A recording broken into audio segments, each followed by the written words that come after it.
Post-match analysis of what was the game between Inter Miami and Toronto FC. A game that was crucial for Inter Miami to course correct after suffering their loss since Messi arrived at Atlanta United. With many questions looming, would Messi participate in this match? Would Jordi Alba return? This is the lineup that Tata Martino put out to face Toronto. A return to the 5-3-2 that found them success against LAFC and in various other away games that they had. This time implementing it at home, looking to be more defensively secure and have more numbers in the midfield to also control more of the game. Yes, this also saw the return of Messi and Jordi Alba back into the lineup, as well as David Ruiz for Arroyo and Joseph Martinez for Leonardo Campana. And with the back three, Sergei Kristov has slotted back into the starting lineup. The first half was Inter Miami being the team with the most amount of possession, looking to create chances through that Messi and Jordi Alba combination, Messi having 3 shots on goal. They were getting close and also wary of Toronto, who would sit further back, apply some pressure, but not enough to really trouble Inter Miami. Settled for the counterattack, the long ball over Kamal Miller or over the space that Yedlin left behind as he was pushing up high. If TFC wanted to create one-on-one situations with Bernardeschi and Kamal Miller. But Kamal Miller, who put in a great shift, and the center backs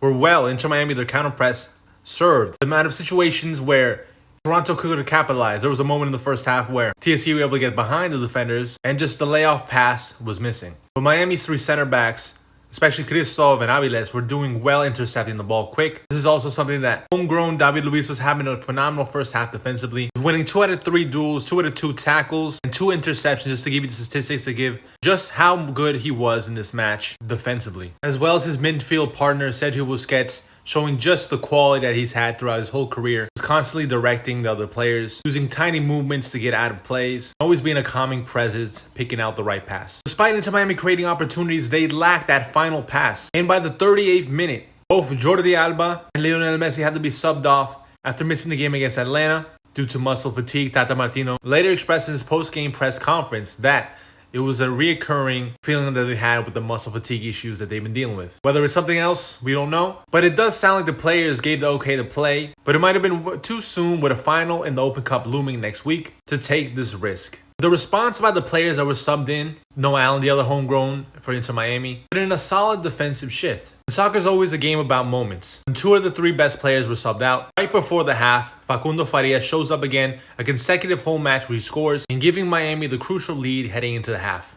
Farias that overall in this match looked much better than in Atlanta, was quicker with his pass, better in his movements, and was constantly looking to take his defender on. In the second half, now with more control of the game, controlling all the possession, sticking with the 5-3-2, both Miami fullbacks were pushing up high, creating opportunities, but still the lack of crosses is still affecting the team. With only 4 of those crosses meeting another Inter Miami player in the box. Toronto still sitting back and trying to hit Miami on a counter. The movement of Robert Taylor, who's sitting deeper in the midfield, able to get in those half spaces, was what led to that first goal. He turned, go around to the box and slot into the left-hand side. And later when Kremaski came on, was able to assist him. And in the last few minutes, scored his second goal for a brace. Toronto had no answers for Robert Taylor, who sneakily, when he's in the midfield, caused more problems. The 65th minute, Tata Martino started to shake things up, taking out Aviles, Ruiz, and Joseph Martinez for Campana, Kremaski, and Arroyo. This changes the team reverted back to a 4-3-3, and overall had a comfortable second half of the game against the last place CFC that haven't kept a clean sheet in the past 14 games, and also have failed to score in the last 5 games. The Herons were able to come away with a 4-0 victory, and with this result, it leaves Inter Miami with 31 points, just 5 points shy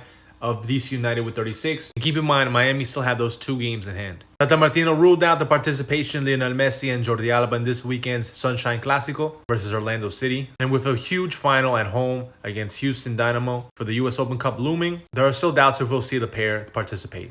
Inter Miami are now 9 games unbeaten at home and continue to push to make that last final spot in the playoffs.